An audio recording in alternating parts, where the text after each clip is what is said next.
Good morning, boys. Today we are going to see about the remaining part of fourth non-detail, the aged mother. Let us recall what we studied in the next class, in the previous class. There were a family, the poor farmer and his old mother. They lived at the foot of a mountain in a village. They owned a bit of land, and that land fed them. They lived humbly, peacefully, happily. One day, the king ordered that all the aged people should be killed, destroyed, abandoned. நாட்டில் உள்ள முதிய மக்கள் எல்லாரும் முதியவர்கள் எல்லாரும் கொல்லப்பட வேண்டும். Because he was a psycho, he was a despotic சர்வாதிகாரி. தனக்கு எப்பெல்லாம் பலவீனங்கள் வருதோ அப்பெல்லாம் தன்னுடைய கோழைத்தனத்தை மறைக்கிறதுக்காக ஏதாவது ஒன்று பண்ணுவோம். So the poor farmer sunk in sorrow. He could not tolerate to kill his old mother, but there is no other no other way. So he prepared some food for his old mother, unwhitened rice, and a gourd full of cold and sweet water. He carried his old mother at his back, and he climbed up the hill. His mother noticed that his son did not know about anything about the path, so his return will be dangerous. So he plucked up some twigs which brushed her, and put it in a regular gap, so that by watching that leaves, you could return. தன் மகனுக்கு இந்த பாதைகள் பரிச்சயமானதில்லை, திரும்பி வரும்போது கஷ்டப்படுவான் அப்படின்ட்டு தான் சாக போகிற நிலைமையில் தன்னுடைய மகனுக்காக நினச்சி அப்படியே போட்டான். His son did not know that. மகனுக்கு அது தெரியாது. ஸோ கவலையில் at last they reached the summit. மலையின் உச்சியை அடைந்தார்கள். அங்கே தன்னுடைய தாயை இறக்கி வச்சான். தாய்க்கு தன்னுடைய கடைசி பணியாக என்ன பண்ணான், அங்கே உள்ள பைன் மர குச்சிகள் எல்லாம் எடுத்து ஒரு குஷன் மாதிரி உருவாக்கி தன்னுடைய தாயை அதில் கிடத்தி கண்ணீர் மல்க விடைபெற்றான். கனத்த இதயத்தோடு கண்ணீர் மல்க விடைபெற்றான். இதுவரை பார்த்தோம். Now let us turn to page number 121.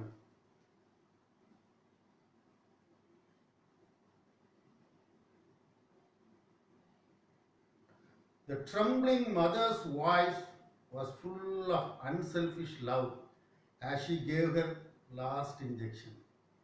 அம்மாகிட்ட கிளம்புறேன்னு சொல்லி விடைபெற்ற உடனே அம்மாவினுடைய வார்த்தை ட்ரம்பிளிங் மதர்ஸ் வாய்ஸ் இல்லையா, நடுக்கத்தோடு அம்மாவினுடைய குரல் கேட்குது. இது ஃபுல் ஆஃப் அன்செல்ஃபிஷ் லவ், தன்னலமற்ற அன்பு. தன்னை பற்றி கொஞ்சம் கூட யோசிக்கல, தன்னலமற்ற அன்போடு கூட as she gave her last injection. An order restraining someone from performing an act. An order restraining someone from performing an act. ஒரு செயலை செய்யும்போது அதற்கு ஒரு தடை ஆணை மாதிரி, இன்ஜெக்ஷன் ஸ்டே ஆர்டர்ல அதே மாதிரி அம்மா கடைசியாக லாஸ்ட் இன்ஜெக்ஷன், தன்னுடைய கடைசி தடையானை மாதிரி கடைசி ஆணையாக தழுதழுத்த குரல்ல தன்னலமற்ற அன்போடு ஒரு ஆணைக்கு பிறப்பிக்காங்க. Let not thine eyes be blind. Let not thine eyes be blind. தைங்கிறது ஒரு கனமான வார்த்தை. உம்முடைய யுவர் இல்லையா, யுவர் சாதாரணமாக சொல்றப்போ யுவர், அதையே தை கிங்டம் கம், உம்முடைய ராஜ்யம் அப்படின்னு சொல்லுவோம். இப்போ தைங்கிறது யுவர். அப்போ அப்படி வாசிப்பாரு, let not your eyes be blinded. என்ன, உன்னுடைய கண்கள் குருடாகி விடாமல்னா அப்படி கண்ணு தெரியாமல் போகிறது இல்லை, பாதை மாறி போகிறது தான் பிளைண்டட். நமக்கு நல்லா தெரிஞ்ச இடத்துலையே திரும்ப ஒரு தடவை போகும்போது நமக்கு பாதை மாறிடும். அதைத்தான் அப்படி அம்மா சொல்கிறாங்க. எப்படி, let not thine eyes be blinded my son, she said. இதே இது உலக பிரகாரமாக நம்முடைய அம்மா மாதிரி நம்ம இப்படி கொண்டு போய் விட்டு வந்தோம்னா நம்மளை திட்டத்தான் செய்வாங்க அந்த நேரத்தில். ஏன்னா சாகு போகிற மகன் நம்மளை இப்படி விட்டுட்டு போகிறானே, நீ நல்லா இருப்பியா அப்படின்னு தான் சொல்லுவாங்க. அம்மா அப்பமும் சொல்கிறாங்க, let not thine eyes be blinded, பார்த்து போ, பாதை மாறி போய்விடாதே. She said. The mountain road is full of dangers. இந்த மலைப்பாதை மிகவும் ஆபத்தானது. Look carefully and follow the path which holds the piles of twigs. நீ திரும்பி போகும்போது உன்னுடைய பாதையில சிறு குவியல் குவியலாக ட்விக்ஸ் இல்லையா, மரக்கிளைகள் குச்சிகள் கிடக்கும், அதையே ஃபாலோ பண்ணிப்போ இல்லையா. The mountain road is full of dangers. Look carefully and follow the path which holds the piles of twigs. They will guide you to the familiar path further down. உனக்கு பரிச்சயமான பாதை வர்ற வர அது உன்னை வழி நடத்தும். The sun's surprised eye looked back over the path. ஆச்சரியத்தில் மூழ்கி போன மகன் திரும்பி தன்னுடைய தான் வந்த பாதையை பார்க்கான்.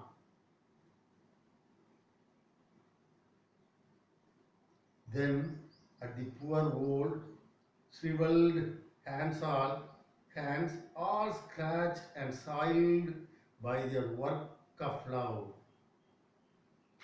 Then at the poor old shriveled hands, wrinkled and contracted due to old age or due to strain. Wrinkled and contracted due to old age or due to strain. திரும்ப வழிகளை பார்க்கலாம், அங்கே ஃபுல்லாக வழி நடுக குச்சிகளாக போட்டிருக்கு. திரும்ப அம்மாவினுடைய கைகள் பார்க்கலாம், அது வயோதிபத்தினால் சுருங்கி உள்ளது. ரிங்கிள் மடிப்பாக இருந்த சில வயதானவர்களுடைய கண்ணங்கள்லாம் அப்படியே சுருக்கு விழுந்து போய், அதுபோல் தன்னுடைய தாயின் கைகள் சுருக்கு விழுந்த கைகளையும் பார்க்கலாம். அந்த கைகள் எப்படி இருக்கான், ஆல் ஸ்கிராச்ட் அண்ட் சாயில், கைகளில் ஃபுல்லாக சிராய்ப்புகளாக இருக்குதான். எதனால, by the work of love, தன்னுடைய மகனின் மீது கொண்ட அன்பினால் ஒவ்வொரு கொலைகளையும் பிடிச்சு இழுத்து போட்டிருக்காங்க. அப்போ அதில் முட்கள் இருந்திருக்கும். So all the wrinkled hands are spoiled by scratches. அம்மாவுடைய கண்கள் இப்போ கைகளை பார்க்குறான், தன் மீது கொண்ட அன்புனால அம்மாவுடைய கைகள் அவ்வளவும் ஸ்க்ராட்ச் ஆகி இருக்குது. His heart broke within and bowing to the ground. தன்னுடைய இருதயமே நொறுங்கி போய்விட்டது. and bowing to the ground, தரை மட்டும் அப்படியே குனிந்து விழுகிறான். and bowing to the ground he cried aloud. அப்படியே தலையில் அப்படி குப்புற விழுந்து he cried aloud, சத்தம் போட்டு அழுறான். ஓ ஹானரபிள் மதர், ஐயோ பெருந்தன்மையான அம்மாவே, ஹானரபிள் பெருந்தன்மை, மதிப்பிற்குரிய, இல்லை மதிப்பு மட்டுமா அன்புக்குரிய இல்லையா. O honourable mother, your kindness breaks my heart. இல்லையா அம்மா, உங்களுடைய அன்பு என்னுடைய நெஞ்சத்தை நொறுக்கி விட்டது, உருக்கி விட்டது. I will not leave you, நான் உங்களை விட்டு போக மாட்டேன். Together we will follow the path, நாம் ரெண்டு பேரும் சேர்ந்து இந்த பாத்திலேயே நடப்போம். of things and together we will die. ஒருவேளை அம்மாவை நான் கொல்லலாம் அப்படிங்கிற குற்றத்திற்காக அரசன் என்னை கொள்ளுவான், அப்பவும் நம்ம ரெண்டு பேருமே சேர்ந்தே சாவோம் அப்படின்ட்டு அழுறான். once more he shouldered his burden, how light it seemed now. மீண்டும் அதே அம்மாவை தன்னுடைய முதுகில் ஏற்றிக்கொள்கிறான். அதுக்கு பிராக்கெட்டில் போட்டிருப்பார், how light it seemed now. How light it seemed now. ஒருவேளை சுமந்து கொண்டு போகும்போது அம்மா அப்பா 50 கிலோ இருந்தாங்க. ஆனால் இப்போ அது ரொம்ப எளிதாக இருக்கிறது. எளிதாக இருக்கிறதுனா அதுக்குள்ள 10 கிலோ குறைஞ்சிட்டுன்னு அர்த்தமா? இல்லை, மனசு எளிதாகி விட்டது இல்லையா?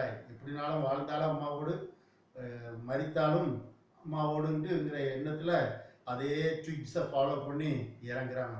இப்பொழுது அவனுடைய ஹார்ட் மிகவும் லேசாக இருக்கிறது. அண்ட் ஹேசன் டவுன் த பாத். அவசரமாக, ஏன்னா இருட்டி விட்டது, அவசரமாக பாதையை கீழ் நோக்கி இறங்குகிறான். Though the shadows, the moonlight to the little hut in the valley. Through the shadows and the moonlight to the little hut in the valley. மலையின் அடிவாரத்தில் பள்ளத்தாக்கில் உள்ள தன்னுடைய சிறு குடிசைக்கு தீவிரித்து செல்கிறான். இது வழியாக மரங்களின் நிழல்கள், மூன்லைட், நிலவு வெளிச்சத்திலேயே அந்த பாதையை பின்தொடர்ந்து தன்னுடைய வீட்டை நோக்கி, தன்னுடைய குடிசையை நோக்கி செல்கின்றான். Beneath the kitchen floor was a walled closet for food.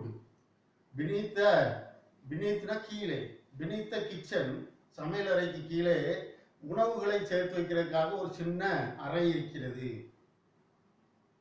was a walled closet இல்லையா? நான்குபுறமும் அறைகளால் சூழப்பட்ட walled closet for food, which was converted and hidden from, which was covered and hidden from view இல்லையா? அந்த அறை முழுவதும் மூடப்பட்டு இருக்கிறது, பார்வைக்கு தெரியாத ஒரு அறையாக இருக்கிறது. There the son hid his mother, supplying her with everything she needed, continually watching and fearing she would be discovered. அங்கே அம்மாவை வச்சு அம்மாவுக்கு தேவையான அனைத்து உணவுகள், உறைவிடம், படுக்க வசதி எல்லாத்தையும் வச்சுக்கிட்டு அடிக்கடி அதை கண்காணிக்க வருகிறான். But there was a fear that it would be discovered. ஒருவேளை அரசனாலையும் அல்லது மந்திரிகளாலும் கண்டுபிடிக்கப்பட்டு விடலாமோங்கிற பயத்திலேயே வாழ்ந்து வருகிறான்.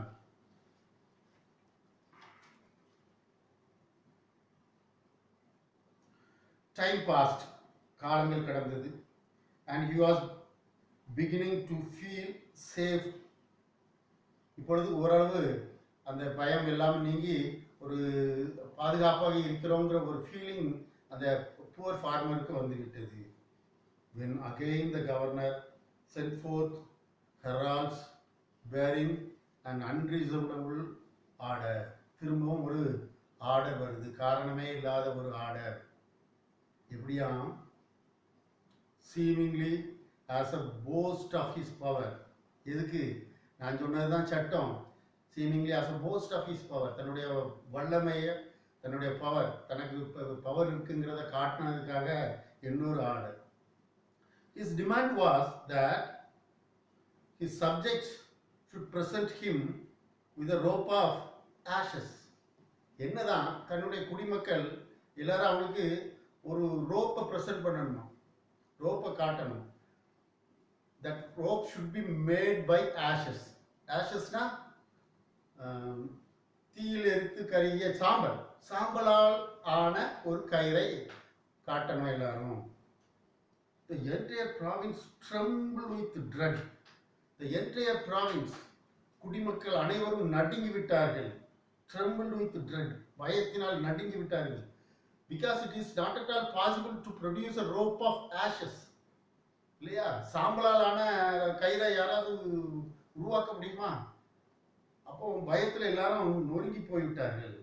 The order must be obeyed, yet who in all shining could make a rope of ashes? One night, in great distress, the son whispered the news to his hidden mother. The order must be obeyed, yet who in all shining could make a rope of ashes? கண்டிப்பா கட்டளைக்கு கீழ்ப்படியணும். ஆனா யாரால அந்த rope of ஆஷஸை உருவாக்க முடியும் அப்படின்னுட்டு கேள்வி. ஒன் நைட், ஒரு நாள், இன் கிரேட் டிஸ்ட்ரெஸ், பயங்கரமான கவலையில, the son whispered the news to his old hidden mother. இல்லையா? இந்த செய்தியை மகன் தன்னுடைய வயதான தாய்கிட்ட சொல்றான், இந்த அரசர் இப்படி ஒரு ஆணையை போட்டிருக்காரு, ரோப் மேடப் ஆஃப் ஆஷஸ் அப்படின்ட்டு, இது எப்படியம்மா முடியும்ட்டு தன்னுடைய அம்மாவின் காதில் கிசு கிசுக்கிறான். வெயிட் ஷீ ஷெட், கொஞ்சம் பொறு மகனே, கொஞ்சம் பொறு. ஐ வில் திங்க், நான் கொஞ்சம் யோசிக்கேன் அப்படின்ட்டு அம்மா சொல்கிறாங்க. On the second day she told him what to do. அடுத்த நாள் அம்மா நீ என்ன செய்யணும் அப்படிங்கிறத அம்மா மகன்கிட்ட சொல்றாங்க. Make rope of twisted straw. Make rope of twisted straw she said. என்ன சொல்றாங்க?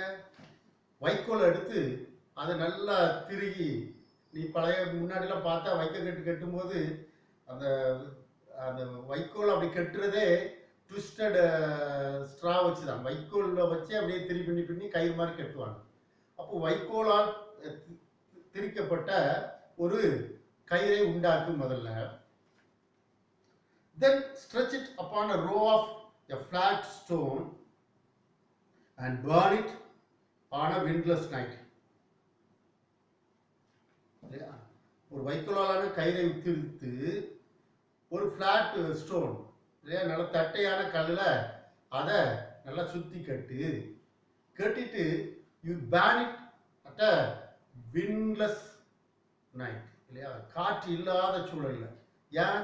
காற்று இருக்கும்போது எரிச்சோம்னா அது உடனே அந்த குப்பைகள் ஆஷஸ் சாம்பல் காற்றில் பறந்து போகிறதுக்கு வாய்ப்பு உண்டு. அதனால் tie the rope of straw in a flat stone and burn it in the situation of windless night. So the poor farmer called the people together and did as she said, and when the blaze died out, there upon the stones with every twist the fiber showing perfectly lay a rope of ashes. So the next day he called the people together. அரசன் முன்னிலையில் எல்லாரையும் வர சொன்னா, அதே மாதிரி flat ஸ்டோனில்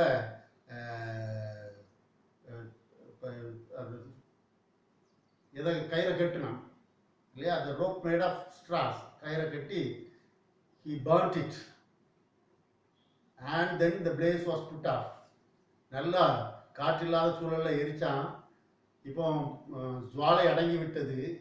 ஆனால் அந்த ஃப்ளாட்டான stone மேலே எது இருக்குது? தி ரோப் ஆஃப் ஆஷஸ் இல்லையா, சாம்பலால் ஆன கயிறு அப்படியே இருக்கு. அரசர் கேட்டது சாம்பலால் ஆன கயிறு, அது இருக்குது. The governor was pleased at the wit of the youth and praised it greatly. Governor பார்த்த உடனே அந்த முட்டாள் ராஜாவுக்கு ஆச்சரியமாயிட்டு உடனே அவனை ரொம்ப ப்ரைஸ் பண்ணுறாரு அந்த புவர் ஃபார்மரை. And demanded, but he demanded to know where he had obtained his wisdom. Alas இல்லையா, உடனே கூப்பிட்டு இந்த அறிவு உனக்கு எங்கேருந்து வந்தது என்ன சொல்லணும்.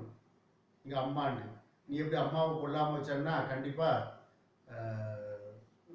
ராஜாவுக்கு கோவம் வந்து அம்மாவையும் தன்னையும் கொண்டுடலாம். இருந்தாலும் அவன் சொல்கிறான், ஐயோ cried the farmer, the truth must be told. இப்பொழுது நான் உண்மையை சொல்ல வேண்டியுள்ளது அப்படின்ட்டு கத்துறான். And with deep bows he related his story. ராஜாவை தலை மட்டும் வணங்கி நடந்த கதையை சொல்றான். The governor listened and then meditated in silence. கதையை கேட்ட உடனே கவர்னர் அப்படியே அமைதியாக இருந்து கொஞ்ச நேரம் தியானிக்காருன்னா யோசிக்கார். இவ்வளோ ஒரு ஞானம் உள்ள முதியவரெல்லாம் நம்ம சொல்ல இருக்கமேட்டு உடனே கொஞ்ச நேரம் அப்படியே he meditated in silence, அமைதியாக யோசிக்கிறார். Finally he lifted his head. தன்னுடைய தலையை தூக்கி சொல்றாரு, shining needs more than strength of youth. Shining needs more than the strength of youth. ஷைனிங்கில் இருக்கக்கூடிய இளைஞர்களின் பலத்தை விட அதற்கும் அதிகமாக தேவைப்படுகிறது. அதற்கும் அதிகமாக என்ன தேவைப்படுது? அறிவு இந்த நாட்டிற்கு தேவைப்படுகிறது. That I should have forgotten the well-known saying. ஐயோ, நான் அதை மறந்து விட்டேன். அதெல்லாம் மறக்க போய் தான் எதுக்கு ப்ரொக்ளைம் பண்ணுறாரு? வயதானவர்களை கொள்ள வேண்டும். அப்போ ஷைனிங்கிற ஒரு நாட்டிற்கு இளைஞர் பலத்தை விட அதிகமாக ஒன்று தேவைப்படுவது அது ஞானம். அந்த ஞானம் எங்கே இருக்கு? முதியோர்கள்கிட்ட இருக்கு. அதை நான் மறந்து விட்டேனே அப்படின்ட்டு தன்னுடைய தவறை ஒப்புக்கொள்கின்றார்.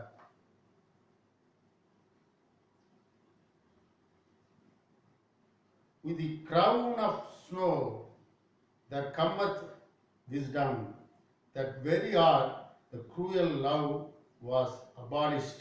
Cruel law was abolished. Yeah. With crown of snow, there cometh wisdom. இல்லையா? முதுமையிலிருந்து தான் எது வருதும்? ஞானம் வருது. ஸோ அதிலிருந்து அந்த க்ரூயல் லா, கொடூரமான சட்டம் அபாலிஷ்ட், அதோடு நீக்கப்பட்டு விட்டது. And custom drifted into as far a past that only legends remain. Right.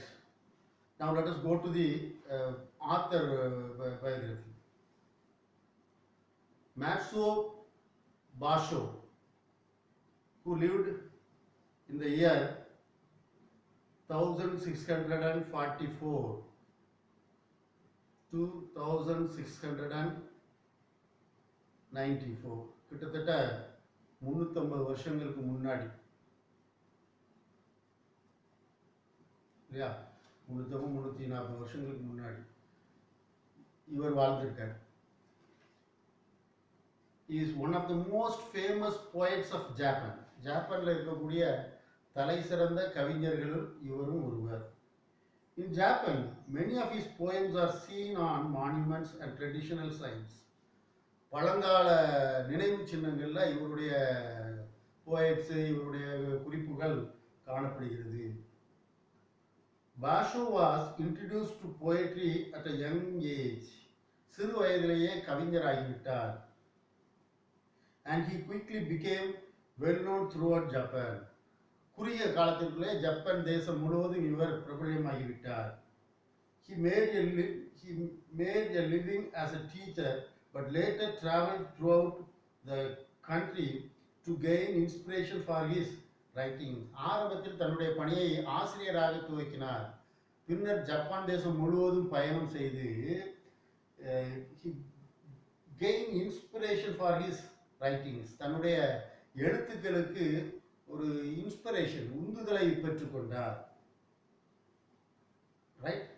With this I would like to complete this session. Soon I will post a PDF of this 4th unit.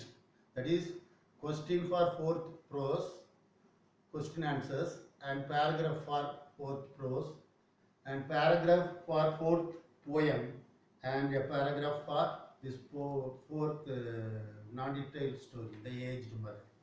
So you just go through that PDF, try to get a printout, keep it with you and study well, because soon there will be a test. There will be a test. நம்ம படிச்சிருக்கிறத ரெண்டாக பிரித்து test வைக்கிறதுக்கு தீர்மானிக்கப்பட்டுள்ளது. அதனால் don't be slack. One thing is very clear, you should keep in mind. Definitely there will be a government exam for 10th, 11th, 12th. So ரொம்ப இதாக இருக்கக்கூடாது. அதனால் most of the students you have done well your special test, but only few students, maybe about 6 or 7 students are not performing well. You have written your test as a formality. English testல 14 choose the best இருக்கு. அது உனக்கு தெரியாட்டா கூட 4ல் 1 எடுத்து எழுதணும். ஆனால் நீ ரெக்லஸாக ஒரு நம்பரை மட்டும் போட்டு வச்சுக்கிட்டு இருக்க. I want to encourage this. எனக்கு இது பிடிக்காது, இப்படிப்பட்ட ஸ்டூடெண்ட் என் கிளாஸில் இருக்கணுங்கிற அவசியமும் இல்லை. ஏனதானன்ட்டு வாழக்கூடாது, ஏனதானன்ட்டு படிக்கக்கூடாது. படித்தா இங்கே உனக்கு இந்த ஆன்லைன் கிளாஸ் ரொம்ப ஈஸியாக யாரும் எடுக்கலாம். வெறும் கேமராவை வச்சுக்கிட்டு நாங்கள் ஒரு கிறுக்கு மாதிரி கேமராவை பார்த்து புலம்பிக்கிட்டு இருக்கோம்னா உனக்காக தான். பல ஸ்கூல்ஸில் இந்த ஆன்லைன் கிளாஸ்லாம் இப்படியே கிடையாது. நம்ம ஸ்கூலில் இதை நடத்துகிறோம், பெர்ஃபெக்டாக நடத்தணுங்கிறதுக்காக நடத்துகிறோம். நீ ஏனதானன்ட்டு இருந்தால் you are spoiling your own life. உன்னுடைய வாழ்க்கையை நீ தான் கெடுத்துக்கிற. ஏன்னா அப்படி ரெக்லெஸ்ஸாக இருக்கிறதெல்லாம் வேஸ்ட்டு. அப்படி ஒரு வாழ்க்கையே தேவையில்லை. அதனால் பரீட்சை இப்படி எழுதுகிற மாதிரி இருந்தால் you cannot be my student. நீ என்னுடைய ஸ்டூடெண்ட்டாக இப்படி இருக்க முடியாது. I want to encourage it. சீக்கிரத்தில் உன்னுடைய பேரண்ட்டோடு நீ எல்லாருமே வந்து இப்போ உன்னுடைய பேப்பர்ஸை வாங்க வேண்டியிருக்கும். ப்ராக்ரஸ் ரிப்போர்ட் கிட்டத்தட்ட தயாராகிட்டு நெக்ஸ்ட் வீக்கில் ப்ராக்ரஸ் ரிப்போர்ட்டு அதை ஓப்பன் டேன்னு இருக்கும். 10th ஒரு நாள் இல்லைன்னா 2 நாளாக ஃபிக்ஸ் பண்ணுவாங்க. அந்த நாளில் நீ உன்னுடைய பேரண்ட்டோடு வந்து உன்னுடைய ப்ராக்ரஸ் ரிப்போர்ட்டை கையெழுத்து போடணும். அதனால் அடுத்த டெஸ்ட்டை ரொம்ப சீரியஸாக எழுதணும். அந்த ஒரு லிமிட்டட் ஸ்டூடெண்ட்ஸ், நான் சொன்னேன்ல இவ்வளோ ரெக்லெஸ்ஸாக இருக்கிற ஸ்டூடெண்ட்ஸ், பி கேர்ஃபுல். கரெக்டாக பார்த்து டெய்லி படிக்க வேண்டியதை படிச்சிரு. ஏன்னா எனி டைம் இந்த ஸ்கூல் மே ஓப்பன். கண்டிப்பாக சீக்கிரத்தில் ஸ்கூல் திறக்கிறதுக்கு வாய்ப்பு இருக்குது. அன்னைக்கு படித்தவெல்லாம் ரொம்ப கம்ஃபர்டபுளாக இருப்பான் கிளாஸில்.